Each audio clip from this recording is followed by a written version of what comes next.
وما كنت ترجو أن يلقى إليك الكتاب إلا رحمة من ربك إن فلا تكونن ظهيرا للكافرين ولا يصدنك عن آيات الله بعد إذ أنزلت إليك فادع إلى ربك ولا تكونن من المشركين ولا تدع مع الله إلها آخر لا إله إلا هو كل شأنها لك إلا نجها له الحكم وإليه ترجعون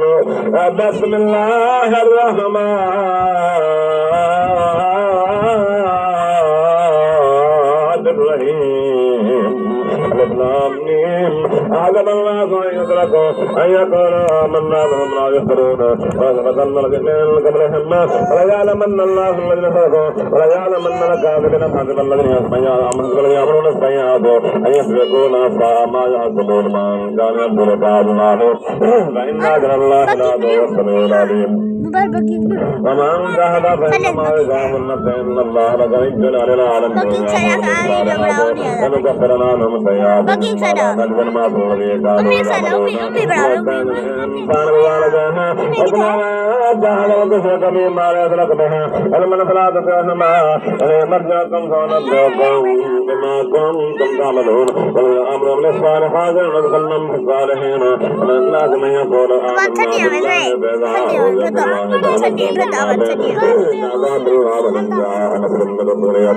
إنا كنا معكم وليس الله جعلنا في صدور العالمين وليعلمن الله الذين آمنوا وليعلمن المنافقين وقال الذين كفروا للذين آمنوا لنا ظلهم لخطاياكم وما هم بحاملين من خطاياهم من شيء يكاذبون وليحملن أثقالهم وأثقالهم وأثقالهم ليصاب الناس ومن كانوا ما كانوا يفترون ولقد أرسلنا نوحا إلى قومه فلبث فيهم ألف سنة 50 عاما فأخذهم الطوفان وهم ظالمون فأنجيناه وصحاب السفينة وجعلناها آية للعالمين وإبراهيم إذ قال لقومه اعبدوا الله واتقوا ذلكم خير لكم إنما تعبدون من دون الله كانوا تخلقون أبدا أتعبدون من دون الله لا يملكون لكم رزقا فاتقوا الله يذكر عبدا واشكرون إليه ترجعون هل تكذبوا فقد كذب أمم من قبلكم أمما على الرسول إلا البلاغ المبين أمن يتبع الله أسمع بين ذلك الله يسيرا أقول سيروا فالله تنظروا كيف خلقكم الله ينشأ النشأة الآخرة إن الله على كل شيء قدير يعذب من يشاء ويرحم من يشاء وإليه تقلبون وما أنتم مؤمنين وما لكم معجزين سلرنا وما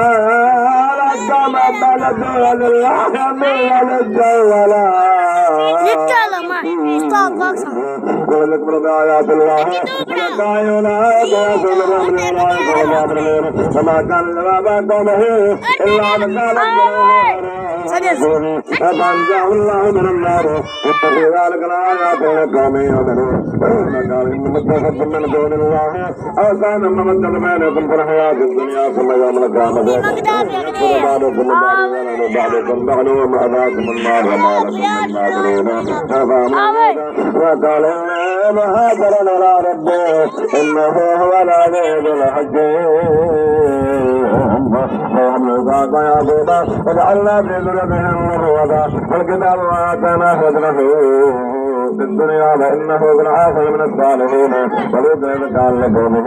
إنكم لتأتون الفاحشة وما سبقكم بها من أحد من العالمين أئنكم لتأتون الرجال وتشترون السبيل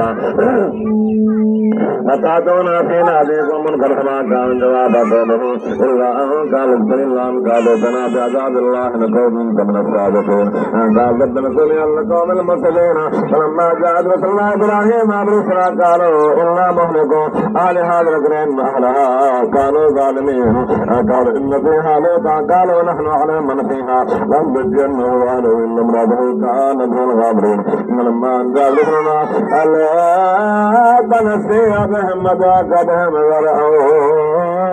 فقالوا لا تخافوا ولا تحزنوا